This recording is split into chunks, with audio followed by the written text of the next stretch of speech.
It's April 26th. Welcome to the Homestead. In this video, I just wanted to do a little garden tour for you guys, kind of show you what's in my garden right now. So this spring has been extraordinarily cold, and I'm also in the process of building a prepper homestead, if you will, and there's a lot of things going on. So normally I would have stuff in the field at this point, at least into caterpillar tunnels or high tunnels or things that were not in such an isolated environment like this passive solar greenhouse that we're in right now. But because of all the circumstances that we're in, I'm really late in planting everything this year. So I want to just show you guys kind of what's going on in my garden greenhouse. Let's go check it out. So right here, this part of my greenhouse, and this is, none of this is completely finished yet, but it is operational now. It's warm in here. It's 25 degrees Celsius in here right now. Outside, it's about 6 Celsius. So really cold for the middle of a day in late April. But needless to say, we got a lot of stuff going on.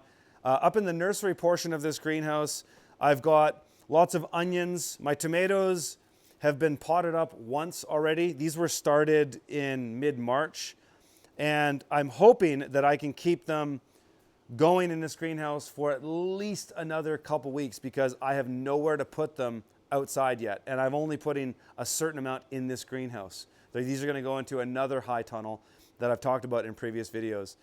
So a lot of tomatoes that have been potted up, onions for the field, they can stay in here for a lot longer. I've got some melons that I started. That's way early for melons, but I started some because I'm doing some experimenting with verticalization in this greenhouse. And when we go down below in the garden section of this greenhouse, I'll show you guys kind of what that looks like. But that's the plan for those. We've got, what else here? We got some more cannabis direct seed stuff. Some seeds from a friend of mine. One called Grail, another called Strawberry, Goliath. Bunch of stuff. That's all coming along nicely. Won't go outside for a while. Probably at least another month. We've got some clones that we've done here too. They're looking pretty nice. We've got some mothering plants down there that a friend of mine gave me, and I'm making some clones to put out in the garden somewhere.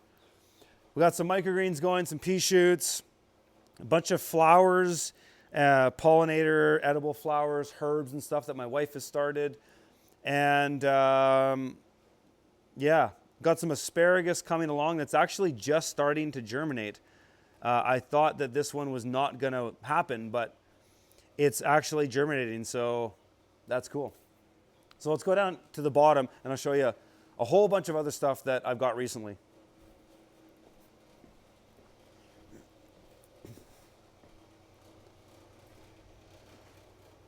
In this little raised bed here, got some carrots coming along, really nice.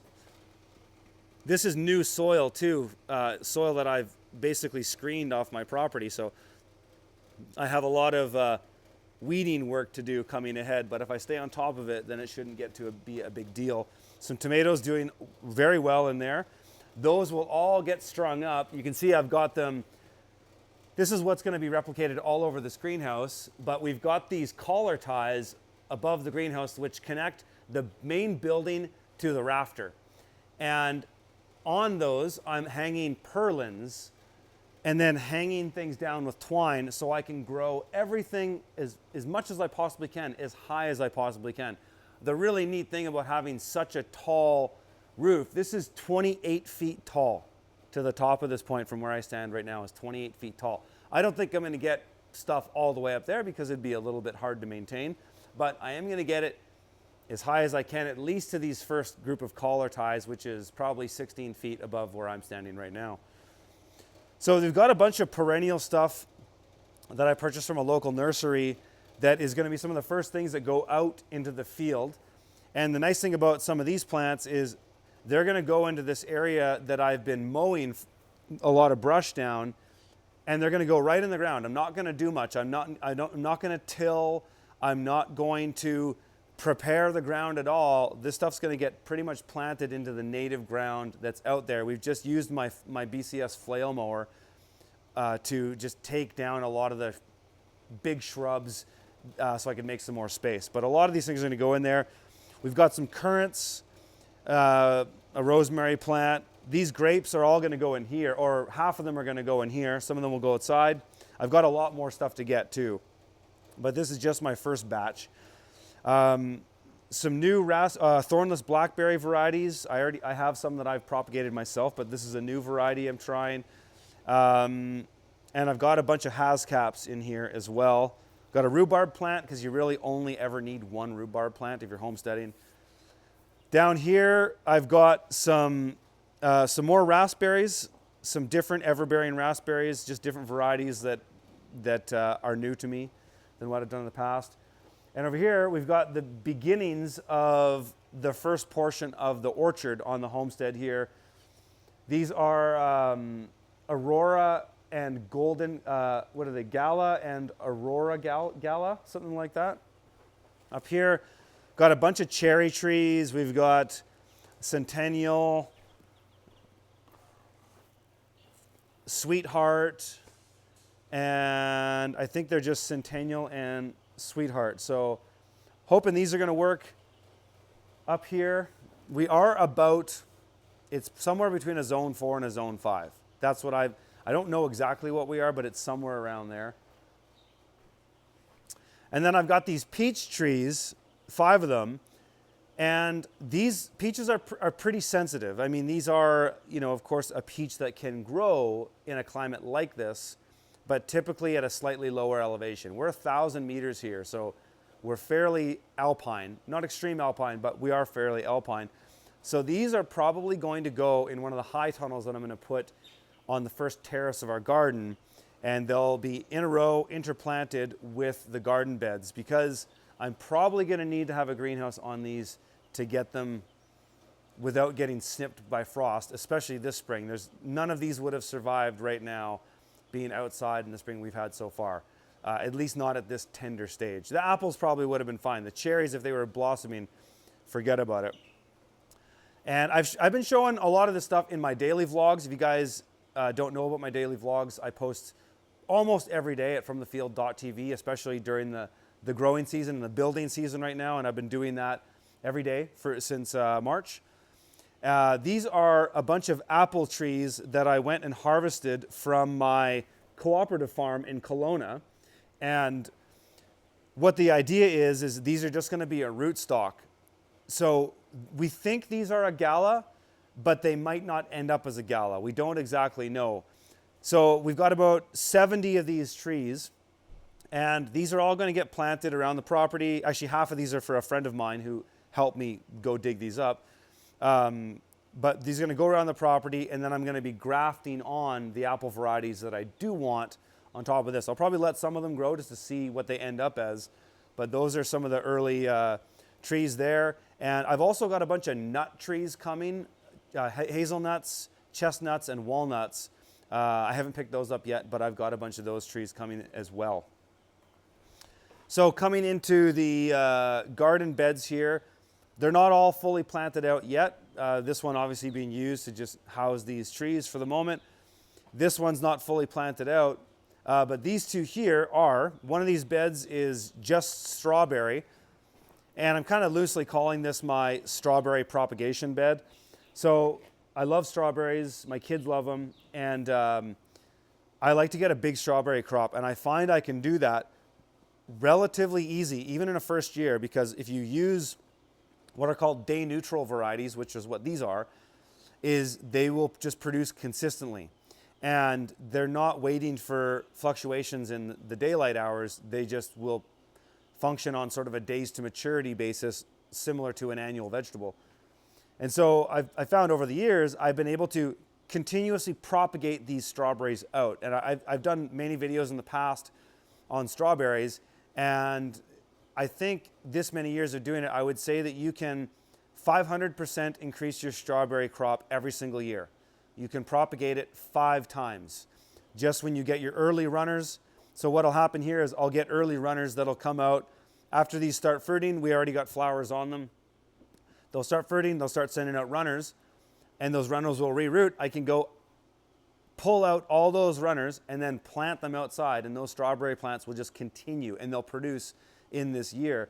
So I can do that multiple times throughout the year. And so I suspect by the end of the season next year, I'll have, or by the end of the season this year, I'll have about 5 times what I have here planted outside, and I'll just keep this going in here for a while.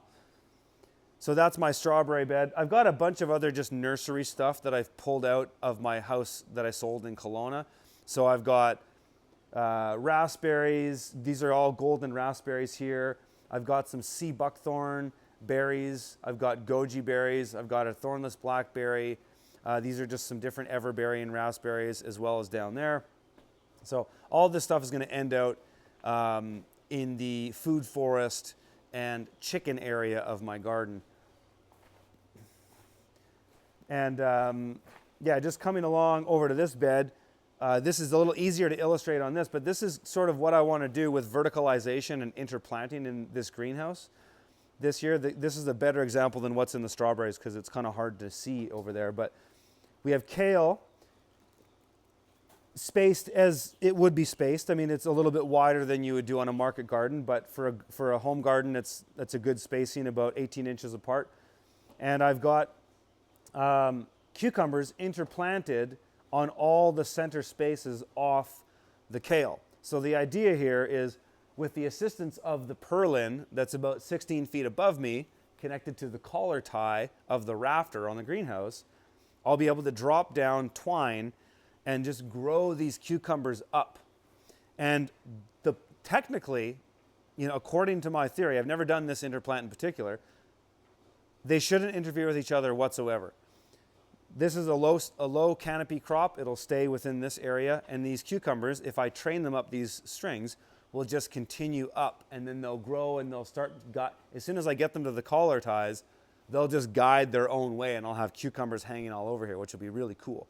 And I can do the same with tomatoes. I could do it with any other type of vertical crop. And so that one in particular is, I'll just grab this and bring it over there,